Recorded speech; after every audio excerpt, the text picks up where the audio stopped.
morning to everyone. My name is Namita. I'm a student studying from RD College in the Department of Biotechnology. I have done this project with the HOD, Vidya Naranjan ma'am, and Akshay. This project title is a disinfection system based on female hygiene product, reusable female hygiene products. In this, I have devised and developed a prototype. This is the prototype. So here we have used blue LED of 405 nanometer.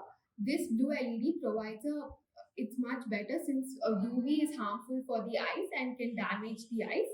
405 nanometer is a blue LED from the visible spectrum. So here is the prototype in which we have designed four LEDs and a power adapter, and the menstrual cup will be kept inside this and closed in like this.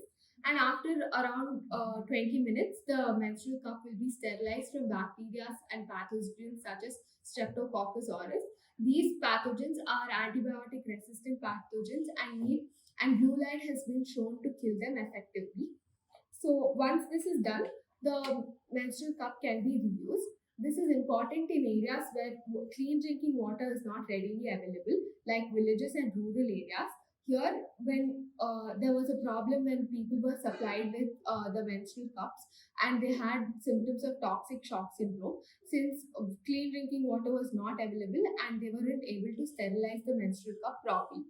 This device will mitigate such a problem, and it will help promote the use of sustainable menstrual cups over disposable pads which are harmful for the environment. So using this is a affordable solution, and it also promotes sustainability in the environment, and it also helps people and also helps women and people reuse menstrual cups.